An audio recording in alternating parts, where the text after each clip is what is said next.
Student, BCom part first की online class में आपका स्वागत है।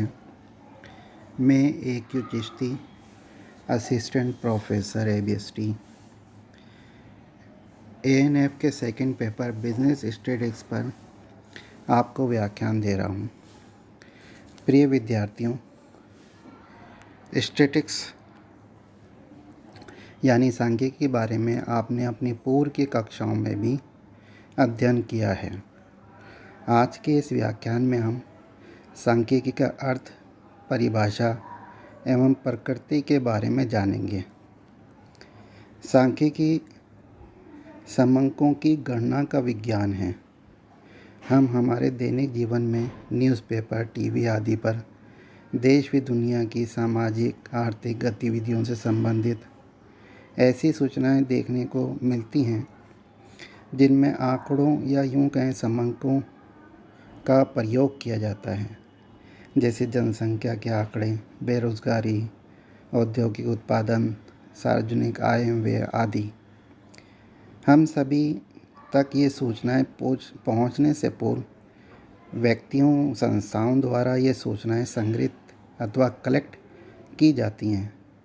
फिर इन आंकड़ों को सरल रूप में हमारे सामने प्रस्तुत किया जाता है। इन सूचनाओं में सम्मिलित किए गए समंकों पर महत्व डालते हुए प्रोफेसर ब्लेयर ने कहा था कि यदि समाचार पत्रों, पत्रिकाओं, मीडिया से इन समंकों को हम हटा दिया जाए तो व्यावसायिक जगत शक्तिहीन हो जाएगा। सांख्यिकी एक विज्ञान है जिसका प्रयोग हमारे दैनिक जीवन तथा विज्ञान में प्रत्येक क्षेत्र में बढ़ता जा रहा है। सांख्यिकी के अंतर्गत समंकों या आंकड़ों का संग्रह, प्रस्तुतिकरण, विश्लेषण एवं निर्वचन किया जाता है। इसकी उत्पत्ति के बारे में मैं आपको बताऊं तो सांख्यिकी का इस शब्द का जन्मदाता जर्मनी के प्रसिद्ध गणितज्ञ गॉटफ्राइड आकेनवाल थे, जिन्होंने सर्वप्रथम 1749 में इस शब्द का प्रयोग किया था। सांख्यिकी इटालियन भाषा के शब्द स्टैटिस्टा, लैटिन भाषा के स्टेटस एवं जर्मन भाषा के स्टैटिस्टिक से बना है।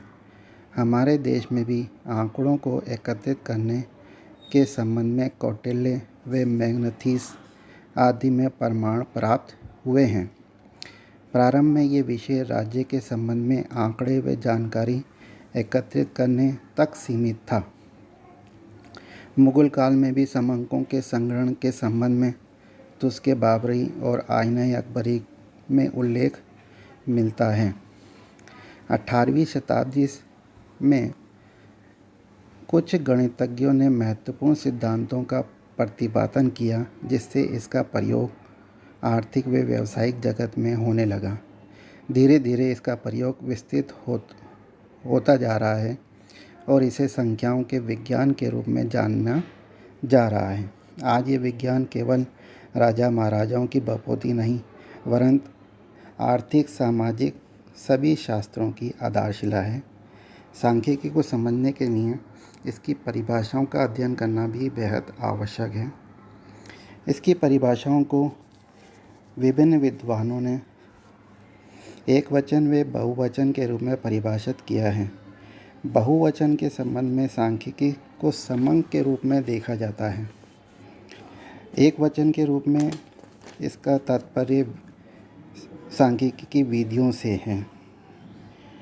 बहुवचन के रूप में सबसे अच्छी परिभाषा हॉरेस से क्राइस्ट के अनुसार उन्होंने दी है कि भाई समंकों से हमारा अभिप्राय तथ्यों के ऐसे समूह से है जो अनेक कारणों से पर्याप्त सीमा तक प्रभावित होते हैं, जो संख्या में व्यक्त किए जाते हैं और एक यथोचित शुद्धता के स्तर अनुसार गिने अथवा अनुमानित किए जाते हैं, जो किसी पूर्व निर्धारित उद्देश्य हेतु व्यवस्थित ढंग से संग्रहित किए जाते हैं और एक दूसरे से संबंध रूप से प्रस्तुत किए जाते हैं। इस परिभाषा का विवेचन अगर हम करें तो इनके अनुसार सबसे महत्वपूर्ण बात यह है कि ये जो समंक है ये तथ्यों का समूह है समक विभिन्न घटनाओं या घटकों से प्रभावित होते हैं, जैसे कि जनसंख्या के समक, मृत्यु जन्म दर से, परिवार नियोजन, आर्थिक एवं सामाजिक कारण से पर्याप्त मात्रा तक प्रभावित होते हैं।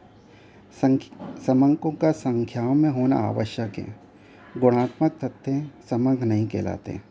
गुणात्मक तथ्यों को संख्या में व्यक्त करने पर समंक बन जाते हैं, अतः गुणात्मक अभिव्यक्ति समंक नहीं है। समंकों से किसी परिणाम को ज्ञात करने के लिए उनका व्यवस्थित होना आवश्यक है, अतः समंकों के अध्ययन और समाधान हेतु समंकों को व्यवस्थित ढंग से एकत्रित किया जाना चाहिए। समंकों का अध्ययन किसी पूर्व निश्चित उद्देश्य के लिए किया जाता है, जिससे निरर्थक समंक एकत्रित नहीं होते हैं, केवल आवश्यक समंक ही एकत्रित होते हैं। समंकों का परस्पर संबंधित होना भी आवश्यक है। जो भी समंक संग्रहित किए जाते हैं उनमें तुलना करना संभव होना चाहिए। इसी प्रकार से एक वचन के रूप में भी विभिन्न विद्वानों ने परिभाषा दी है। सेलिगमैन के अनुसार सांख्यिकी एक विज्ञान है जो किसी अनुसंधान पर प्रकाश डालने के लिए एकत्रित समंकों के संग्रहण, वर्गीकरण, प्रदर्शन, तुलना और निर्वाचन की रीतियों से संबंध रखती है।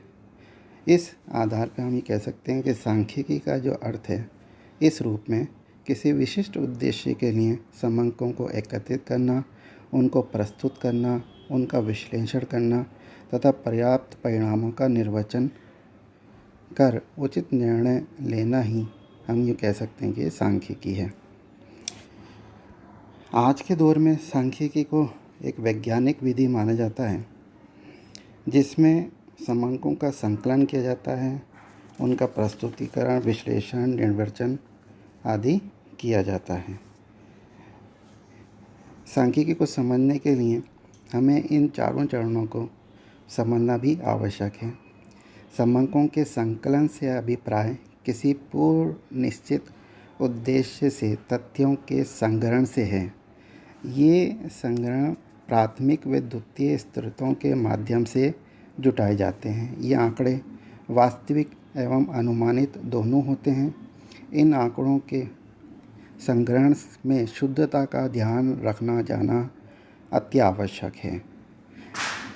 समंकों के संकलन के अध्ययन से ही हम किसी समस्या का समाधान निकाल सकते हैं। दूसरा चरण प्रस्तुतिकरण है। प्रस्तुतिकरण में संग्रहित किए गए आंकड़ों का सजातीय रूप में प्रस्तुतिकरण किया जाता है।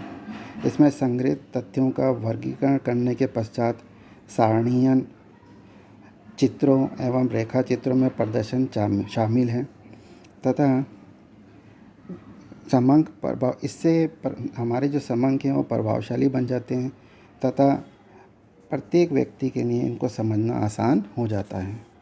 तीसरा चरण विश्लेषण है। संग्रहित प्रस्तुतिकरण के पश्चात समंकों का किसी उपयुक्त सांख्यिकीय विधि द्वारा विश्लेषण किया जाता है। आगे के चैप्टर में हम पढ़ेंगे कि किस प्रकार से विश्लेषण की कौन कौन सी विधियां हमको पढ़नी है।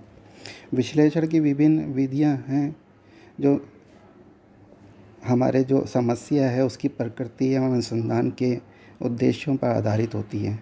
इसके अंतर्गत केंद्रीय प्रवृत्ति के माप, अपकिरण व विषमता के माप से संबंध, काल श्रेणी के विश्लेषण, अंतर्ग्रहण, बाह्यग्रहण, सूचकांक आदि का आवश्यकता अनुसार प्रयोग किया जाता है, जिन्हें हम आगे अलग अलग अध्याय में समझेंगे। द लास्ट वन इज़ निर्वचन, जिसे हम इंटरप्रिटेशन कहते हैं, निष्कर्ष निकालना भी कहते हैं। इस हेतु विश्लेषण के पश्चात प्राप्त परिणामों का निष्कर्ष निकाले जाते हैं। ये अत्यंत महत्वपूर्ण कार्य है तथा निर्णय प्रक्रिया को सुगम बनाता है। इसलिए मूड एंड ग्रेविल ने कहा था, सांख्यिकी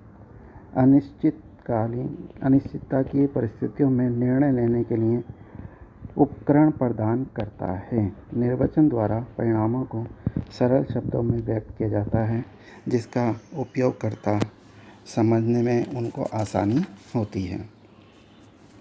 आगे हम इसकी प्रकृति के बारे में समझेंगे। सांख्यिकी की प्रकृति को विद्वानों ने 3 भागों में विभाजित किया है। सांख्यिकी एक विज्ञान है, सांख्यिकी एक कला है, सांख्यिकी कला एवं विज्ञान दोनों हैं। विज्ञान ज्ञान का एक क्रमबद्ध अध्ययन होता है जो किसी नियमों व सिद्धांतों पर आधारित होता है। सांख्यिकी भी एक विज्ञान है क्योंकि इसके नियम भी निश्चित होते हैं।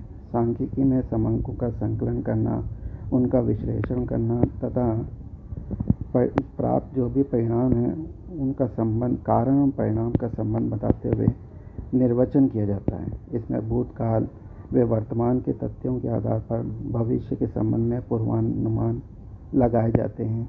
इसके कुछ सिद्धांत सार्वभौमिक भी हैं। कुछ विज्ञान इसके वैज्ञानिक विधि भी बताते हैं। ये सत्य है कि सांख्यिकी भौतिकी, रसायन शास्त्र आदि की तरह का विज्ञान नहीं है, क्योंकि सांख्यिकी द्वारा निकाले गए परिणाम एक अनुमान होते हैं, वो सत्य पे खरे नहीं उतरते हैं। सांख्यिकी निष्कर्ष औसतन ही सत्य होते हैं। इसी कारण से कुछ विद्वान इसे पूर्ण रूप से विज्ञान नहीं मानते। सांख्यिकी एक कला है। कला किसी भी कार्य को सर्वोत्तम ढंग से करने का तरीका होता है।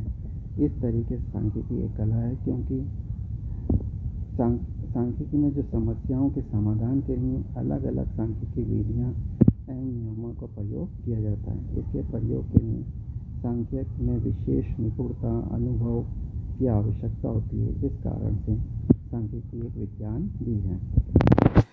कुछ विद्वान इसको कला एवं विज्ञान दोनों मानते हैं। उनका मानना ये है कि सांख्यिकी विधियों के सिद्धांत पर आधारित होती है तथा उनका प्रयोग करना कला है।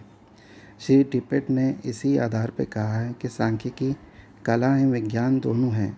ये विज्ञान है क्योंकि इसकी रीतियाँ मौलिक रूप से व्यवस्थित हैं तथा उनका सर्वत्र प्रयोग होता है, और ये कला है क्योंकि इसकी रीतियों का सफल प्रयोग पर्याप्त सीमा तक सांख्यिक की योग्यता व विशेष अनुभव तथा उसके प्रयोग क्षेत्र जैसे कि अर्थशास्त्र के ज्ञान पर निर्भर करता है। धन्यवाद।